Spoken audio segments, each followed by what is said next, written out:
Shirley MacLaine waited until she was 91 to drop a bombshell that would change how we view her legacy. For decades, she maintained a smile in interviews, concealing the real drama behind the scenes. But now, at long last, she's revealing the shocking truth behind her need for separate trailers, different shooting schedules, and even solo publicity tours. What happened off-camera was as wild as anything Hollywood's silver screen has seen. From on-set screaming matches to bitter rivalries that turned movie sets into war zones, Shirley MacLaine, Hollywood's most brutally honest star, is finally letting it all out. Nothing is off-limits anymore. Born in Richmond, Virginia, during the Great Depression, Shirley's early life was far from glamorous. Her father was a jack of all trades, juggling teaching psychology, running schools, and selling real estate just to keep the family afloat. Meanwhile, her mother, with a dramatic flair from Canada, would plant the seeds that would eventually shape Shirley's destiny. Named after the iconic Shirley Temple, who was already a child star by the time of her birth, it almost felt like fate had a plan for her. Little did anyone know, her younger brother, Warren Beatty, would follow a similar path to stardom, though with a slightly different spelling of the family name. As a child, Shirley's family was constantly on the move, hopping from town to town across Virginia as her father sought new opportunities. Raised in the Baptist faith, she would eventually expand her spiritual horizons. But it wasn't just her artistic side that set her apart. Shirley was an athlete too. She even played baseball with the boys, earning the nickname Powerhouse for hitting more home runs than any of them. But her journey to stardom wasn't without its challenges. As a young girl, Shirley struggled with weak ankles that caused her to constantly fall.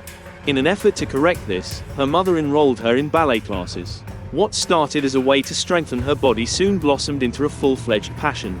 Training at the Washington School of Ballet, Shirley never missed a class. Despite being taller than the other girls, she often took on male roles in performances. During one particular show, she even broke her ankle backstage, but refused to let it stop her, tightening her shoes and dancing through the pain. That was Shirley, tough, focused, and never one to quit. Eventually, though, reality set in. Her feet weren't suited for ballet, and she knew it was time to pivot. But instead of wasting time, Shirley immediately set her sights on her next move. Before even finishing high school, she headed to New York City for auditions. She landed a small role in a subway version of Oklahoma, and from that moment on, she was hooked on the theater. In 1952, after graduating, Shirley left Arlington and made her way to New York for good. Her full name, Shirley MacLaine Beatty, was a bit of a tongue twister for producers, so she simplified it. Using her mother's maiden name, she became simply Shirley MacLaine, a name that would soon shine brightly on Broadway and beyond. Shirley MacLaine's big break came when she started out in the chorus of Rodgers and Hammerstein's Me and Juliet. Though she was just another dancer in the background, something about her stood out. Then came her moment. She was hired as an understudy for the Pajama Game, and when lead actress Carol Haney was injured, Shirley stepped in. But this wasn't just a lucky coincidence, it was the beginning of something massive. Her performance left the audience in awe, including producer Hal B. Wallace, who happened to be in the crowd that night. A few months later, Haney was injured again. Once again, Shirley filled in, but this time Wallace was ready to make his move. Just like that, Shirley went from being a backup dancer to a Hollywood star. Wallace, known for spotting stars early, saw something in Shirley that no one else had. In no time, he signed her to a 5-year contract with Paramount. It was the 1950s, and though old-school Hollywood was beginning to fade, the studio system still held strong. Barely 3 months after signing with Paramount, Shirley was whisked away to Vermont to film The Trouble with Harry, her debut film, directed by none other than Alfred Hitchcock. The quirky, dark comedy showcased Shirley's raw talent, earning her a Golden Globe for Best New Actress. That was just the beginning. Next came a major role in Around the World in 80 Days. But there was a secret few knew about at the time. Shirley was pregnant during filming. She gave birth to her daughter, Sachi, soon after. But instead of retreating to motherhood, Shirley and her husband, Steve Parker, made an unconventional decision. Sachi would live in Japan with her father and his mistress while Shirley stayed focused on her career. It was a setup that would create a complicated and tense relationship between mother and daughter later on. In 1958, Shirley made her mark as a serious actress. Frank Sinatra personally chose her for the role of Ginny in Some Came Running. Originally meant for Marilyn Monroe, the role became Shirley's after Monroe dropped out. Shirley threw herself into the role, bringing a stuffed toy dog to set, staying in character off camera, and delivering a performance that was nothing short of breathtaking.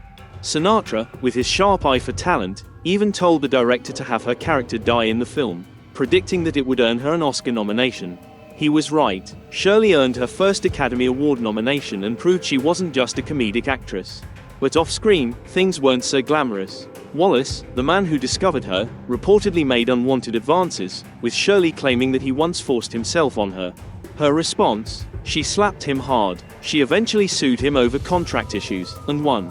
Years later, she punched a Hollywood reporter in the mouth after he disrespected her, sending a clear message that she wasn't to be pushed around. By 1960, Shirley was working with director Billy Wilder and actor Jack Lemmon in The Apartment, one of the most iconic films of the era. She played Fran Kubelik, a vulnerable woman caught in a tangled office romance. The film was a smash hit, earning 10 Oscar nominations, and Shirley received her second Best Actress nomination. Though she didn't win, her performance was unforgettable. She garnered international recognition for the role, even winning accolades abroad. Years later, Charlize Theron would declare that Shirley made the black and white film feel like it was in color. During the 1960s, Shirley was at the heart of Hollywood's golden era, not just chasing fame but taking real risks with the roles she chose and the stories she wanted to tell. In 1961, she stunned audiences by starring in The Children's Hour, playing Martha Doby, a woman who confesses her romantic feelings for her best friend, played by Audrey Hepburn. At the time, even hinting at a lesbian relationship was considered scandalous, with the Hays Code still labeling homosexuality as sexual perversion.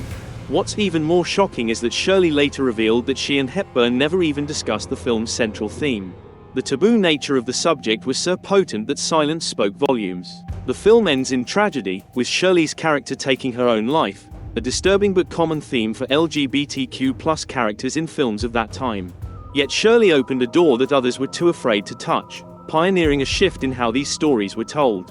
In 1963, she took another leap with Irma La Douce, playing a charming Parisian prostitute. The role earned her another Oscar nomination and a Golden Globe win. Shirley's commitment to the part was unparalleled. She and Jack Lemmon spent time with a real sex worker to ensure authenticity. The encounter was so real that the woman had to leave in the middle of their meeting to attend to a client. The film became a box office smash, grossing over $25 million, more than 5 times its budget. It could have been a Marilyn Monroe film, but after reading some unflattering remarks by the director, Monroe dropped out.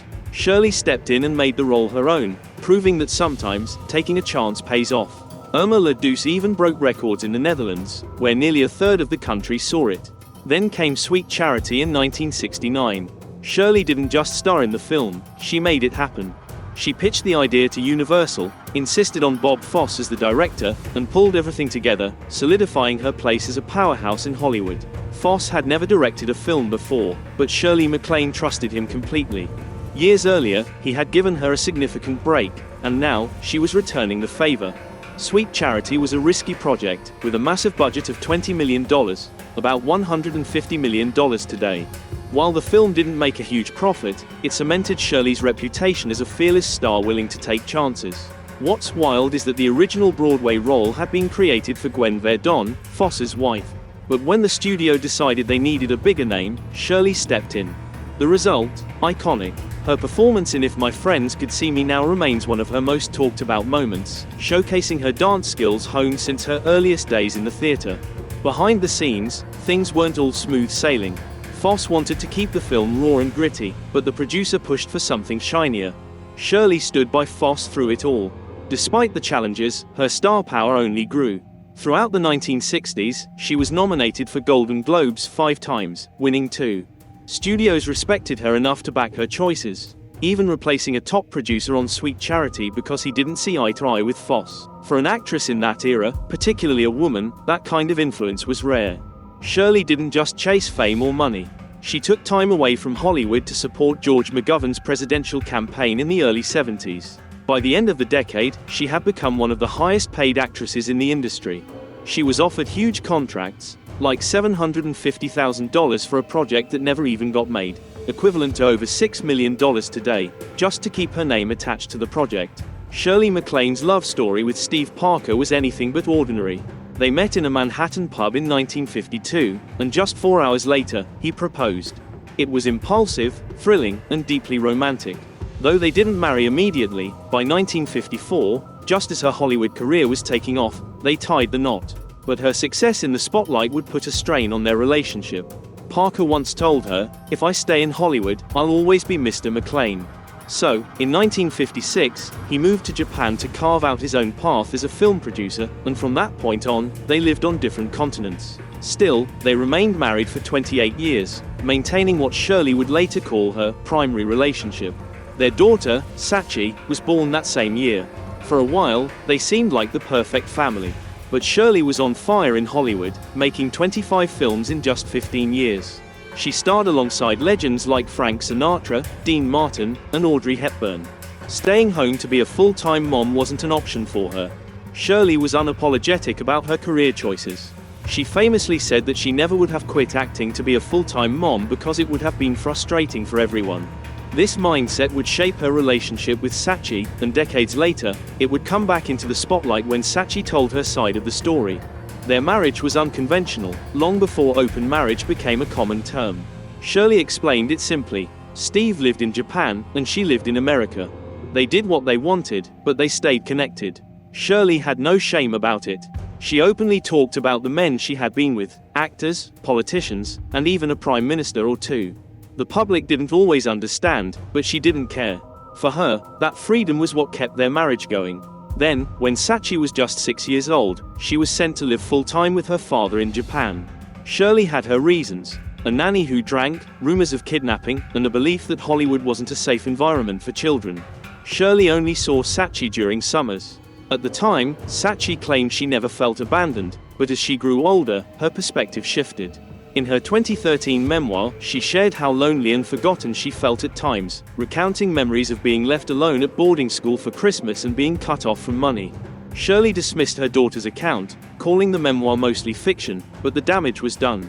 Shirley also shocked the world in 2011 when she admitted on Oprah's show that during a political campaign in the 70s, she slept with 3 different men in one day simply because she didn't want to be left out. It wasn't a stunt, it was just part of who she was. She openly talked about falling in love with her co-stars, but she drew the line at Jack Lemmon, too nice, and Jack Nicholson, too dangerous. By then, Shirley was no longer chasing men. Her rat terrier, Terry, had become her greatest companion. "I'd rather have a funny, loyal dog than a man," she said, and she meant it. Her off-screen life may have been wild, but her career remained just as bold. In 1970, she starred opposite Clint Eastwood in 2 Mules for Sister Sarah, and from day one, the two clashed. Director Don Siegel called her unfeminine and said she had too much balls. Tension on set was palpable, and to make things worse, most of the crew got sick in Mexico. Despite it all, the film was a success, but it marked the last time Clint Eastwood ever took second billing. Perhaps Shirley's presence had something to do with that. In 1975, Shirley stunned everyone by producing a documentary about China, which had just begun to open up to the West. With rare access to film everyday life, the other half of the sky earned an Oscar nomination and showed a side of Shirley few had seen. She wasn't just an actress anymore, she was a woman with political awareness and a global perspective. This new chapter in her life came after a long break from Hollywood. Between 1970 and 1977, Shirley practically vanished from the industry. But she wasn't idle. She traveled to remote places, lived with tribes in Africa, explored India, and even climbed mountains in Bhutan. These were not just sightseeing trips. They were spiritual journeys that helped her dive deep into meditation, reincarnation, and metaphysics. When she returned to acting in 1977, critics couldn't help but notice the change. Shirley wasn't the same. No longer playing the clown, she brought depth, stillness, and something far more profound to her roles. But even Shirley's comeback wasn't without drama. On the set of The Turning Point, she clashed fiercely with director Herbert Ross. She found him arrogant, and the two couldn't see eye to eye. They fought over how her character should be portrayed. Shirley wanted to portray the deep psychological struggle of a woman who sacrificed everything for her family, a story she knew all too well. The film was a hit, even though it failed to win any Oscars despite receiving 11 nominations. But it marked a pivotal moment in Shirley's career. She was no longer just playing roles, she was telling her own truth, both on screen and off. However, the early 1980s would bring much more than career highs for Shirley. It became a storm of feuds, drama, and controversies that continued to echo through Hollywood. It all kicked off in 1980 during the filming of A Change of Seasons, where she was paired with Anthony Hopkins. What was meant to be a romantic drama soon became a full-fledged Cold War between two stars who could barely tolerate each other. Hopkins later remarked that Shirley was the most obnoxious actress he had ever worked with. Their acting styles collided, their personalities clashed, and even the production fell apart when the director was replaced mid-shoot.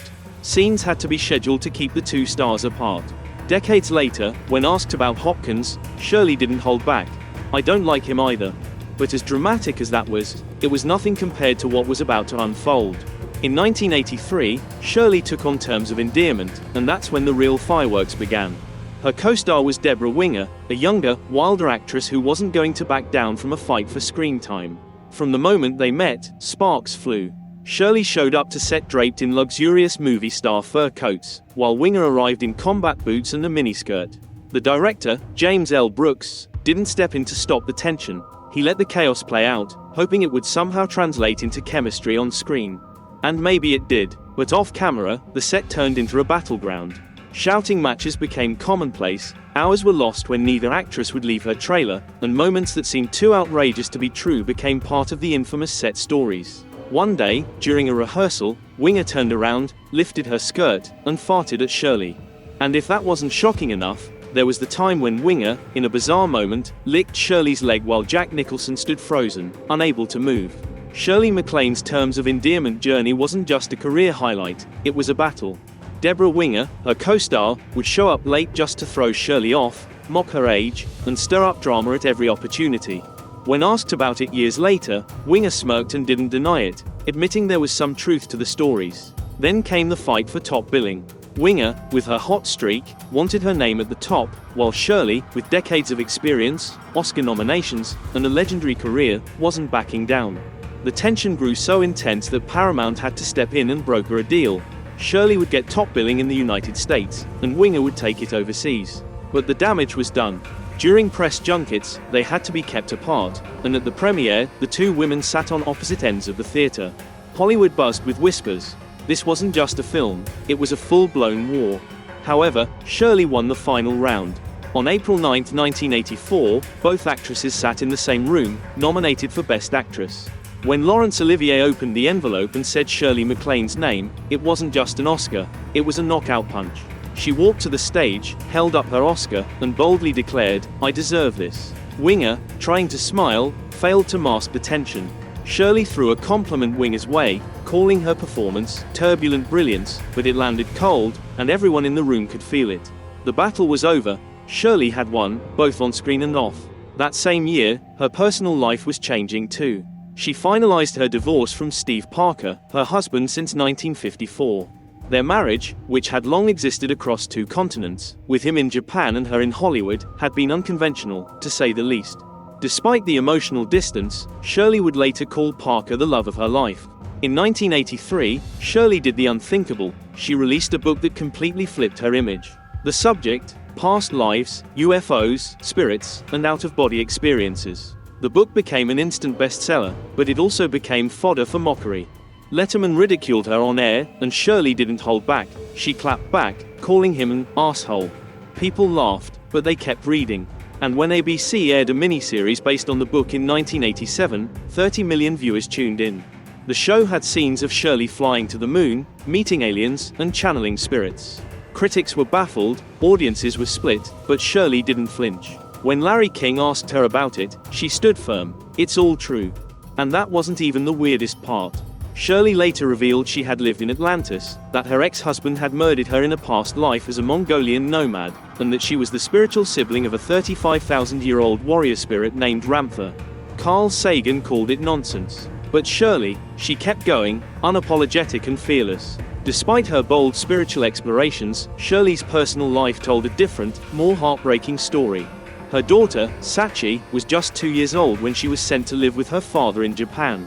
As Shirley's career skyrocketed, she was rarely present in her daughter's life. Instead, Sachi was raised by a governess while her father battled alcoholism. Sachi's relationship with Shirley became strained, with visits feeling more like meetings with a stranger than a mother-daughter reunion. As Sachi grew older, she tried to make sense of her upbringing and eventually told her story in her memoir, Lucky Me, hoping for peace or perhaps a closer bond with Shirley. But the book revealed a world of confusion and emotional distance. In her memoir, Sachi recounted being told by Shirley that her father was a clone and that her real father was an astronaut in another galaxy. Shirley dismissed the book as fiction, but Sachi stood by her account. Despite her daughter's efforts, the emotional chasm between them only widened, and Sachi came to accept that the happy ending she longed for might never come. As her personal life became tabloid fodder, Shirley experienced a creative comeback. In 2002, she starred as Mary Kay Ash in Hell on Heels, a film about the cosmetics industry. It was a sharp, captivating performance that garnered critical praise and even earned her a Golden Globe nomination. In 2005, Shirley MacLaine made a major return to film, starring in Bewitched, In Her Shoes, and Rumor Has It. These roles reminded audiences that her talent had only grown with age, and she continued to thrive in Hollywood with films like Valentine's Day, Closing the Ring, and Bernie. In 2012, she joined Downton Abbey as Martha Levinson, impressing fans with her sharp wit alongside Maggie Smith. Over her career, Shirley earned prestigious honors like the Golden Globe's Cecil B. DeMille Award, 1998, the AFI Life Achievement Award, 2012, and the Kennedy Center Honor, 2013. At 90, Shirley remains bold and candid, recently reflecting on her experiences, such as her discomfort working with Anthony Perkins in The Matchmaker, 1958. In her memoir I'm Over All That, she shares her preference for solitude and deep bond with her rat terrier, Terry. Her later books blend Hollywood tales with spiritual insights, focusing on synchronicity and life's mysteries. Shirley's journey has always been about more than fame. It's about exploring life's deeper questions, and she continues to inspire with her bold, unapologetic approach.